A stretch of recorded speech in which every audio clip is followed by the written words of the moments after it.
Hey guys, and welcome back to my playthrough of Assassin's Creed 2. Now, last we left off, we killed Vieri, which, depending on who you ask, is a good thing. And now we are gonna celebrate with our uncle. Let's see, where is he? Ah, here we go. And let's see. And here he is, our campione Ezio. Oh, hey, Ezio! I see you wasted no time starting the celebration. And why not? You've done us a great service, Nipote. With Vieri dead, La Toscana will grow quiet once more. Do you know what that means? Basta lavorare. Si passa tutto il giorno a bere. E a puttane. What? It's true. Come, Ezio, walk with me. Yes, uncle. Okay. The Pazzi answer to another.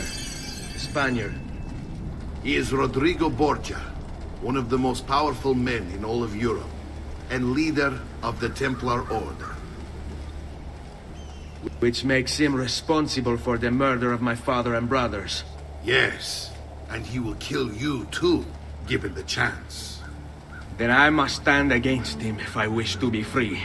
But not until every other Templar has fallen to my blade.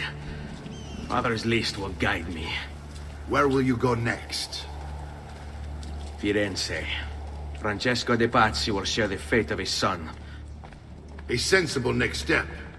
No doubt he intends evil for the city. All right, that's enough grim talk for one night. I'll be in my study if you need me.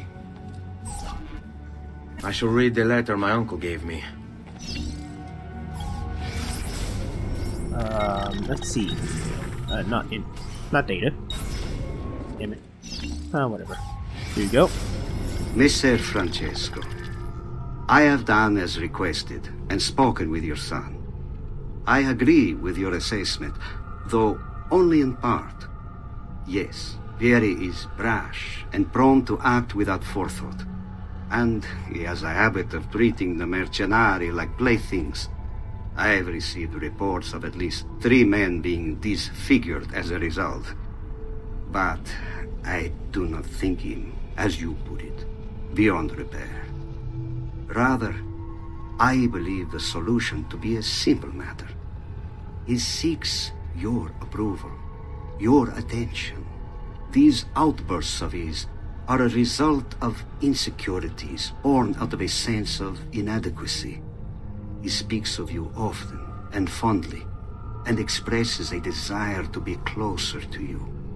So, if he is loud and foul and angry, I believe it is simply because he wants to be noticed. He wants to be loved. Act as you see fit on the information I've given you here.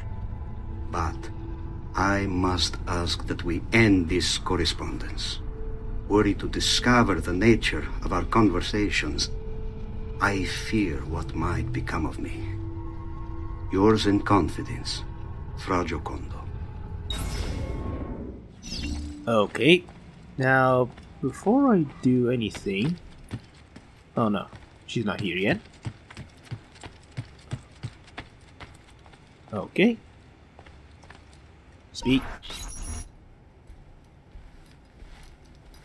Look familiar? On their codex pages.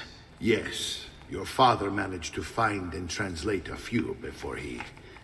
Here. This is not your father's work. Someone else has translated it. Leonardo da Vinci, a friend. Do you see the way the words cross from one page to the next?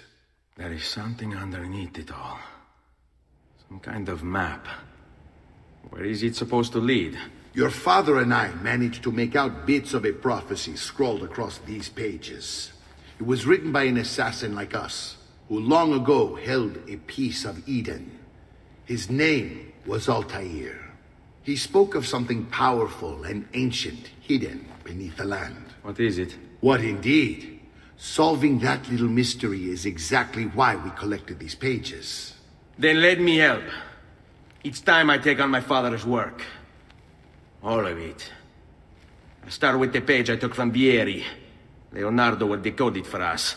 Vieri, return here when time permits, and we'll add it to the wall. Okay.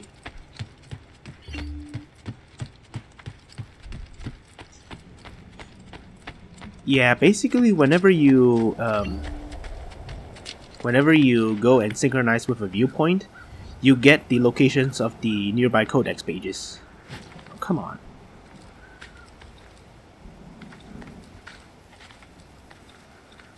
Should be up.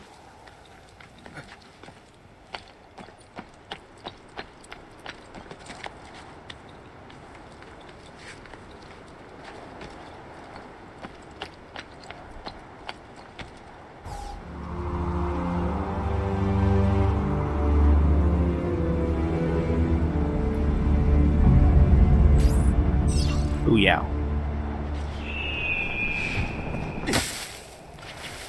Okay, first one we need here.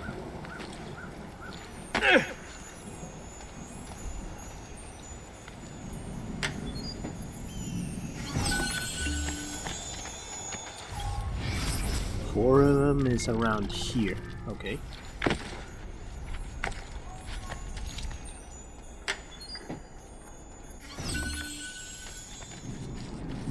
Here.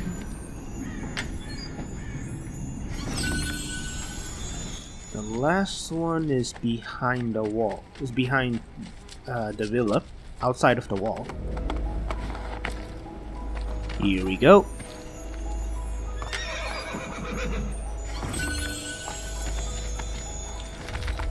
Here! Andiamo!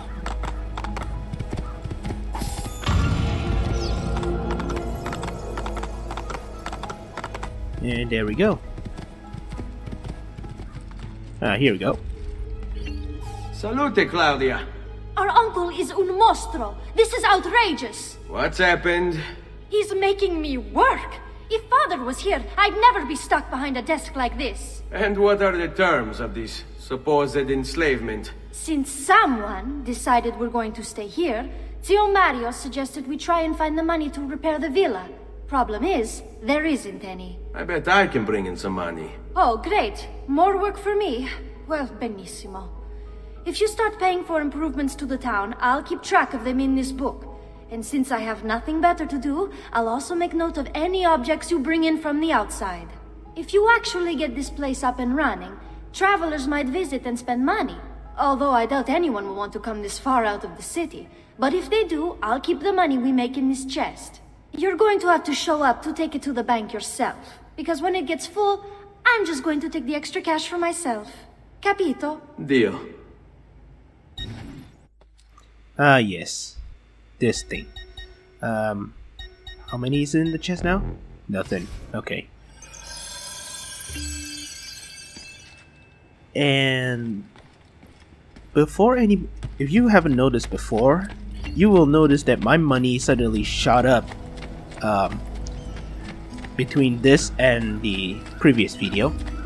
That is because while I was going around synchronizing viewpoints from Firenze, Tuscany, and Monteriggioni, I came across a lot of these Borgia messengers, which if you tackle them, you get, I believe, 1,500 florins for each tackle.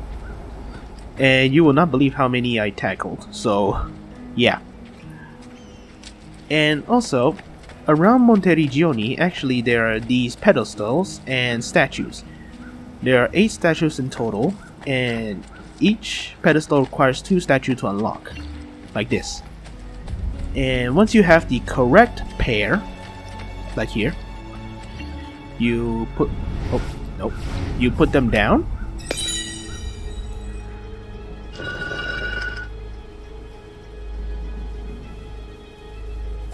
And you get 2,000 florins. Yeah. So that's the reason my money shot up. And believe me, you'll need it. So let's go renovate our little home.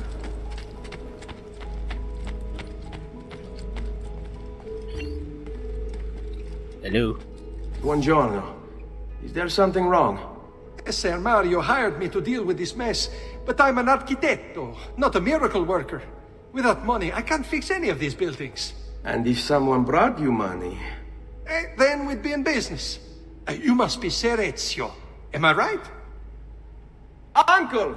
I like this architetto! He gets very observant when he can smell mud. If you want to fix up this town, I'm going to need it. I have a price list here for new shops and renovations. Just bring me gold, make a choice, and I'll begin at once. If I build you a shop, you, as the landlord, can purchase goods there at lower rates. If you invest more money in the shop, you get an even greater discount. As for renovations, well, you'll be bringing the town and villa back to life. As Ser Mario tells me, that was very important to your great-great-grandfather. Plus, when you buy shops and renovations, you'll be increasing the number of people who visit, causing your income to increase. So, let's take a look, shall we? Okay. Now, first of all, I believe banks are the best bang for your buck. Okay, and art merchants as well. You'll need it. Blacksmiths, sure. Tailor, maybe. Okay. Now, as you can see, with my money, I'm practically close to completing the renovations. Buon viaggio! Damn! Now that's a lot of money. Okay. How is my villa looking? Oh, not bad. At least the planks are gone. So, oh yeah, also, let's see. Where? Here we go. While I was going around, well, I did say I won't be collecting the feathers, but that was before I found out that collecting the feathers also increased Monterey Johnny's value. So, yeah, I won't be doing them on in the video. I'll be doing them off camera. But yeah.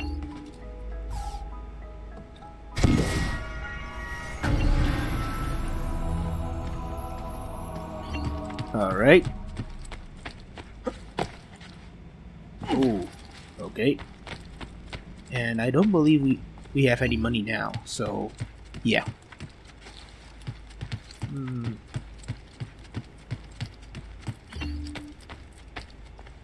Uncle. Ezio, my boy. I think it's time I showed you something.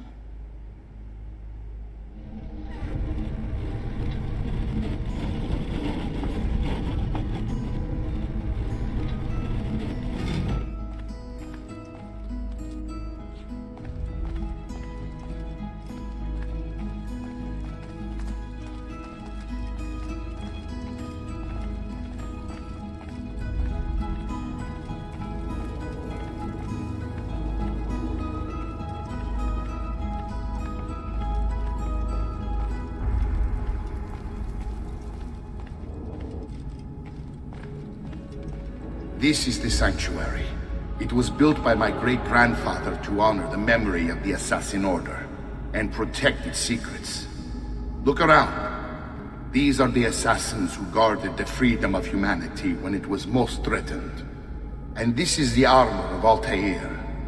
Little is known about Altair's life, but his armor is light and very strong. I'd give it to you, but I don't know how to retrieve it. My great-grandfather told me it would remain locked away until all its protectors were made whole. I heard rumors of crypts located throughout Italia, hidden tombs filled with treasure, where these six were moved centuries ago. Maybe they have something to do with it. In my younger days, I sought the six myself, with no success. Perhaps you will have better luck. Ah, yes. In order to achieve perfect synchronization with Ezio, you have to get that armor. Alright. Now, you can actually train in this training range to get new skills. Come, let's see how well you fight.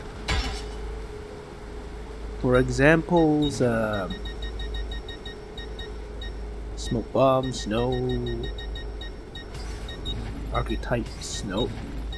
Ah, yes, you can basically spend some money to learn some new skills. Pistols, not pistols. These three, which is actually not that useful, I say. You can definitely finish this game without having these skills, but It's best we take a break. now I'm supposed to go to somewhere in Firenze. Armor wise, I don't have the money. Weapons, no money. Everything, no money. I could buy this, but nah. We're hoping most days should you change your mind. Come see what pride, duty, and years of experience can do for... Tailor wise, I can get this. I believe this comes with the Ubisoft Connect kind of upgrade, so yeah, it's free. And you can also change the clothes of your robes, which doesn't really do anything other than fashion. Oh, thank you. Till next time, sir. Come, people. I have scores of new works from exciting young artists. Ah, yes. If you buy art, they actually add to Monteriggioni's value. So the more art you have, the better Monteriggioni's value is. See?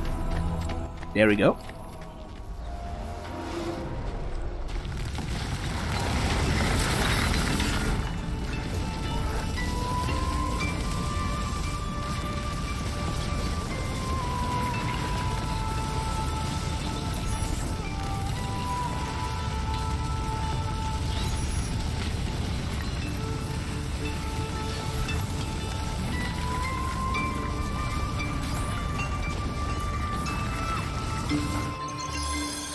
Okay, now we are in Leonardo's workshop. Let's see.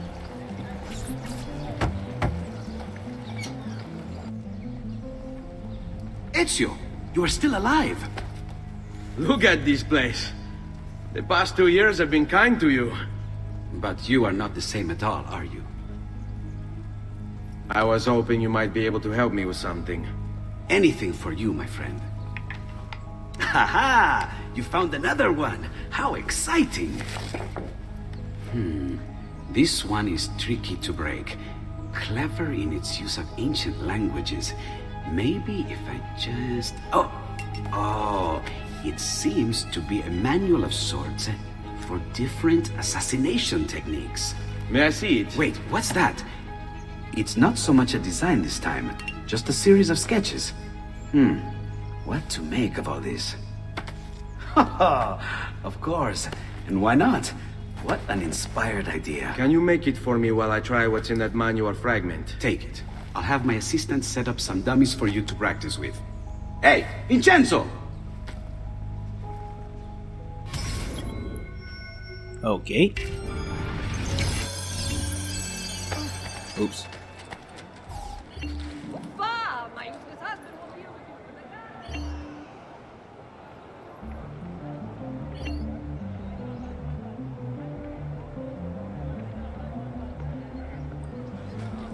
First one.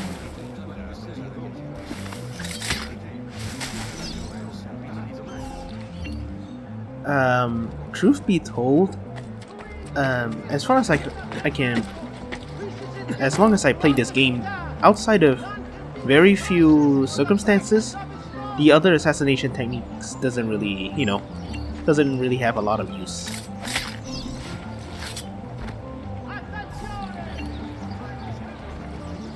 See, drop. Oh. And nope. Assassinate. Bang.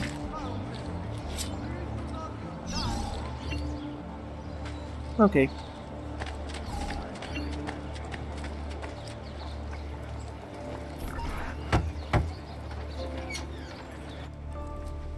I've done it. Come quickly. Look. Take it. Try it. Thank you, Leonardo. Non c'è di che. There's someone I need to see while I'm here. I cannot approach him publicly. Would you know a way? La Volpe. The fox. Shh. Capisco. But do you know where a fox might roam? Perhaps near the mercato, where the thieves dwell. Sta attento, amico. Okay. I'm sure I have just what you need. Somewhere in Let's see you guys there. never has one so Okay.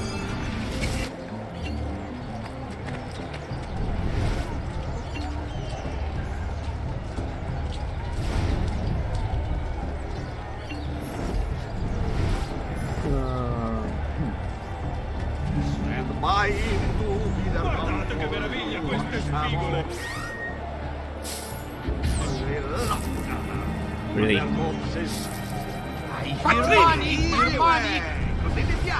Ah, there we go. Va bene.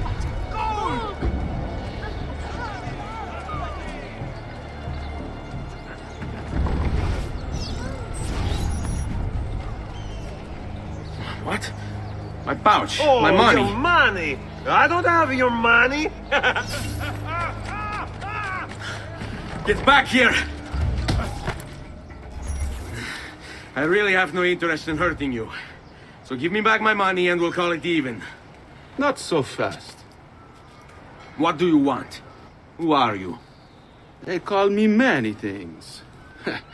Murderer, tagliagole, thief. But you may call me La Volpe. At your service, Messer Ezio. How do you know my name? It is my business to know everything in this city. Isn't that why you're here? Indeed. I need to find someone. To know where he'll be before even he does. Who? Francesco de Pazzi. There's word on the street of a caravan just arrived from Roma. A secret meeting at sunset tonight. You can learn something of Francesco's whereabouts there. Do you know where it is to be held? Ma certo. Let me know when you are ready, and we'll go. Ah, yes. Here is your money. Okay. Well, that's not dilly-dally. Saltimbanchi? Yes. Follow me. But we must move fast. Think you can keep up? Nessun problema.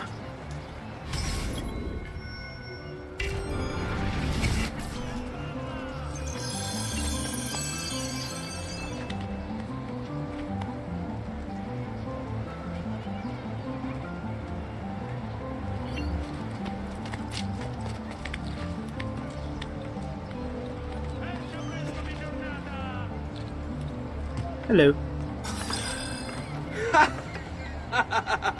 What are you doing back there? I said to keep up with me. Damn it.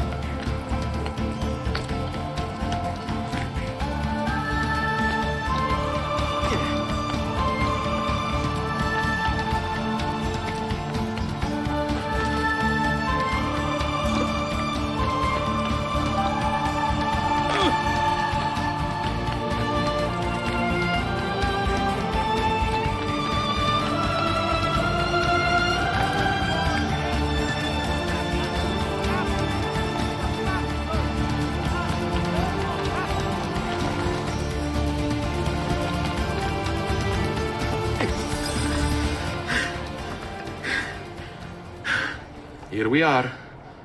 Francesco di Pazzi is meeting his people inside that church. How do I join them?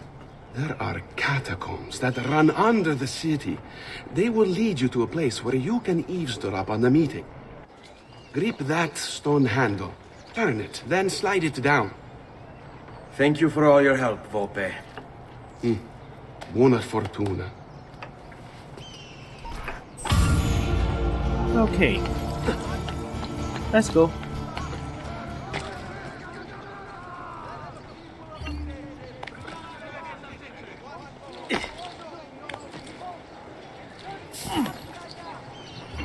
Ah, there we go. Free money. Oh well.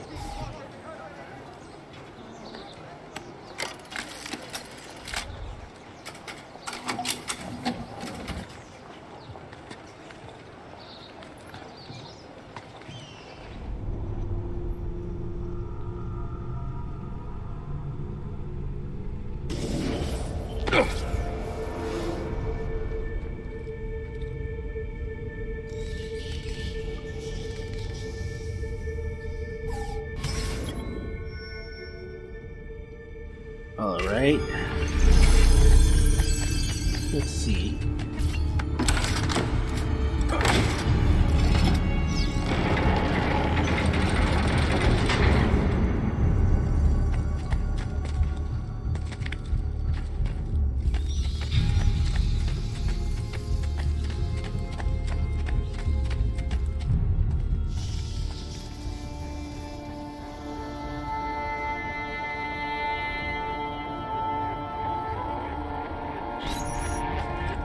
Let's see.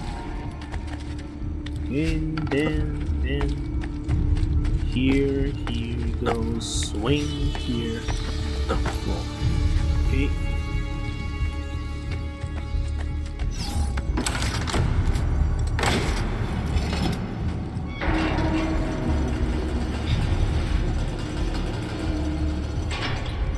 Jump.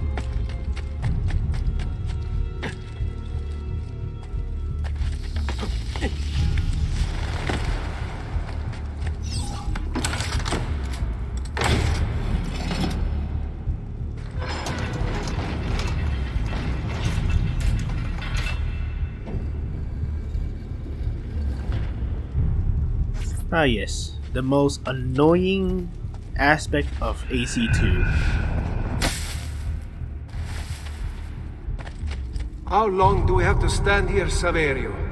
It's so cold. What do you want, Hilario? Messer Pazzi is paying us good money to watch the entrance, and the dead won't try to murder us. I can't wait to go home to Elena and tell her how much gold we made tonight.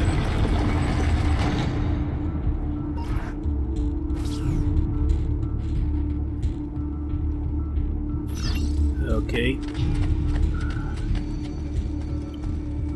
If I'm actually correct, let's see. There's supposed to be chests in and around this place, which I don't think I can actually get for now. So let's just forget it and move on. Now, where the hell do I go? Here? Bingo.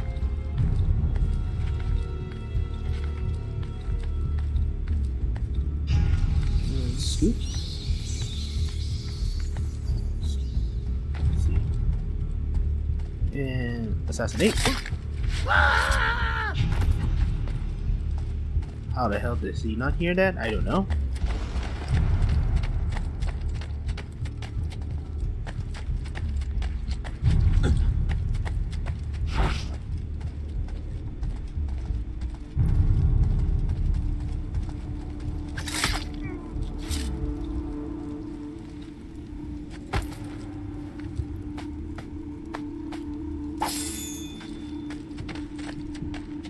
Let's see here. Oh yeah. And let's do this.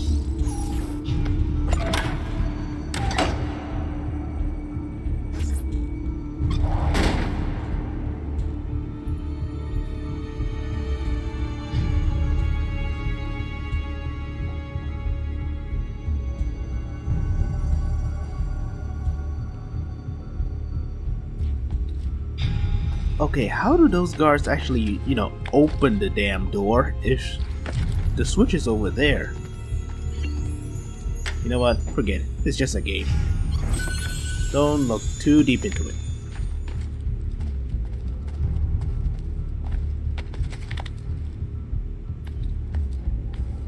Come on, shimmy, shimmy. Let's go up here. And nothing here, so let's go. This point. And open sesame.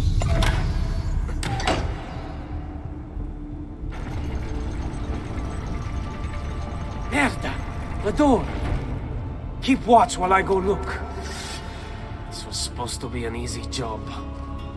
I told you we shouldn't have come here. If I hear anything, I'm running to the other guard post, so help me God! Let's see. Not down here.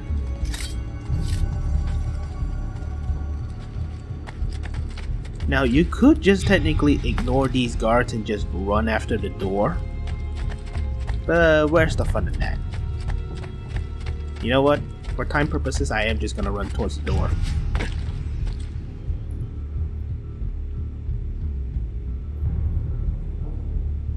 1, 2, there's one more at the inside.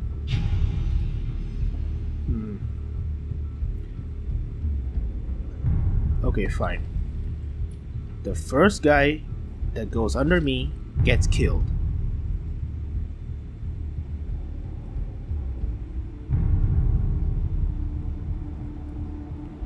Or not.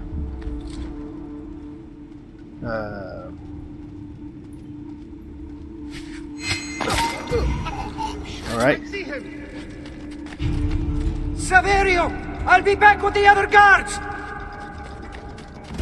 Damn it. Yes. Yes. I think I got away. Oh.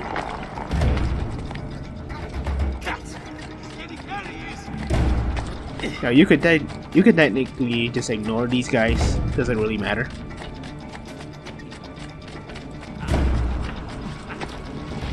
Run faster! Damn it. Here we go.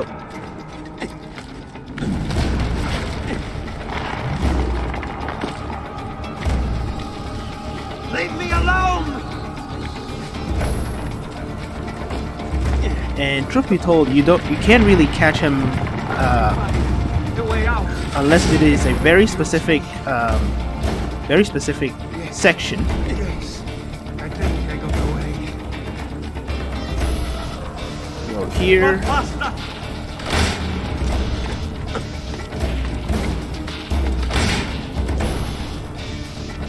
Run faster!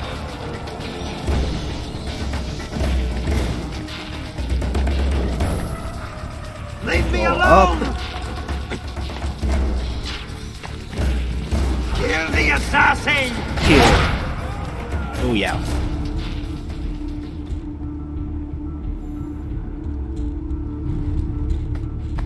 Yeah, only at these parts where they're close to the end, only then can you kill them.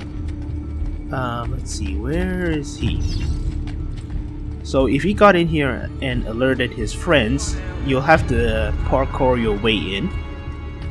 So, yeah. Oh, parkour and then kill them, and then you get to go in here.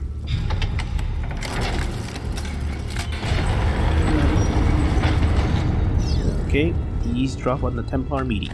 Et benedictio Dei omnipotentis, Patris et Filii et Spiritus Sancti, descendat super vos et maneat semper.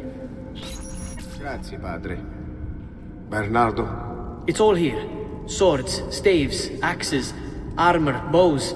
Our men will want for nothing. I take this gift to mean the Pope consents.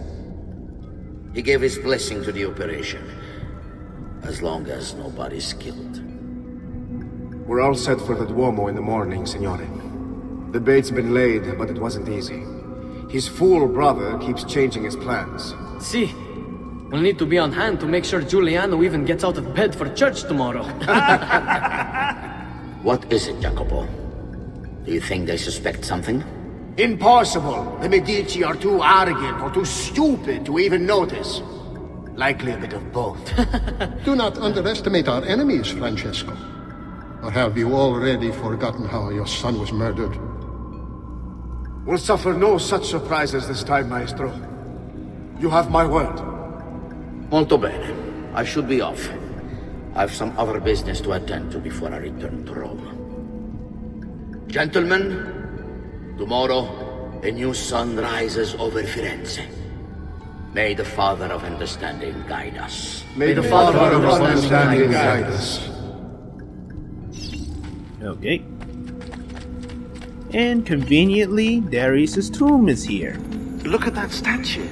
It's identical to one in the Villa Auditore. I think you've stumbled onto one of the assassin's tombs Ezio's uncle mentioned. And of course, get all the money. Now that we know the way in, I'll tag the landmarks containing tombs in the database.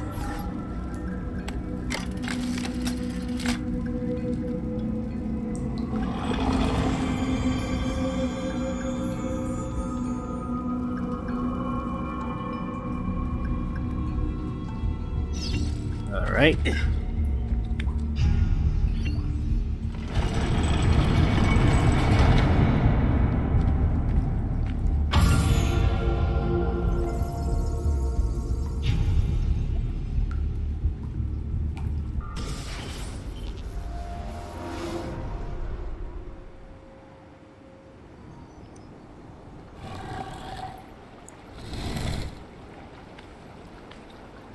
Get out.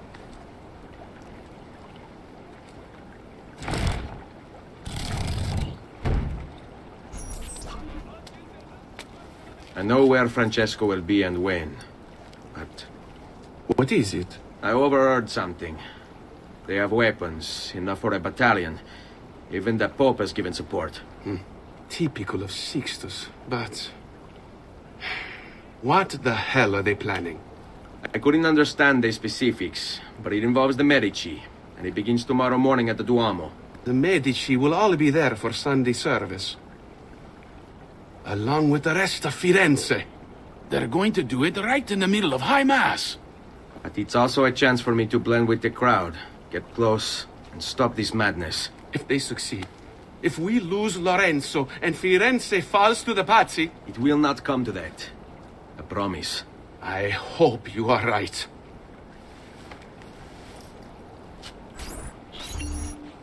Okay. That was a bit intense.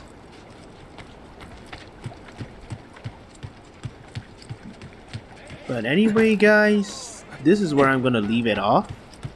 Oh yeah, it is also time for...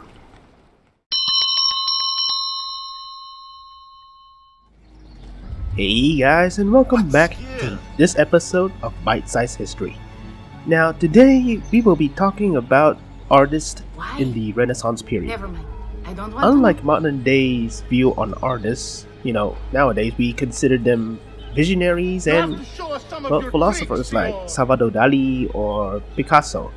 But back in the day, they were treated pretty much like any other craftsman. They're no different from the carpenters that make your tables, drawers, and cabinets, or the blacksmiths that, you know, make your pans and butcher knives. They're just another craftsman. And depending on who they are, they might have their own studio. Mostly doesn't. But one thing they do have to know on how to do is they have to create everything. Some of them may specialize in a certain aspect of art. For example, some of them may only paint portraits or only paint something. But usually they will be very, well, multi-talented, as we will call it today. Some of them, they can do portraits, they can sculpt with marble, with bronze, with wood. It's just part of the training. Compared to modern day, when we hear of people cheating, like copying works, we will absolutely crucify them, socially, of course. But back in the day, it's actually not that bad.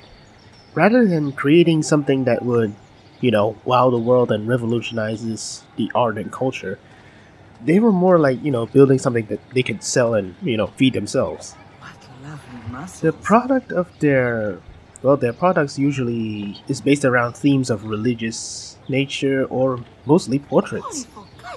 And this is due to the fact that most of their customers are made up of either religious authorities like the church or wealthy people who just, want something to show off their wealth. Today we might think of artists as only people who knows how to draw, but in reality, back in the day, they're more akin to contractors in terms of skill.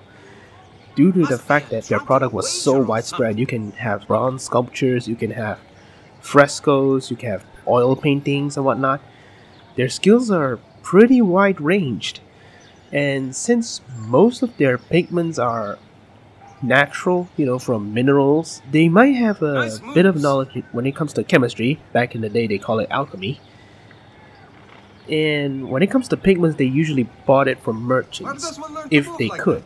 But for some like extremely special cases, they just might go to the local herbalist or alchemist if they have it. Now, when it comes to being an artist, they follow the apprenticeship program as all craftsmen do during that period. They started off as apprentices to a master, which at around the age of 11.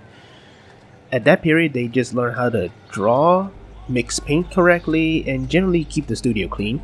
They can't receive wages, but the master do have to sign a contract saying that they will be provided food, a place to stay, and generally keep them alive, well-beings and whatnot. After a certain period, as well as passing the master's test, they will become assistants.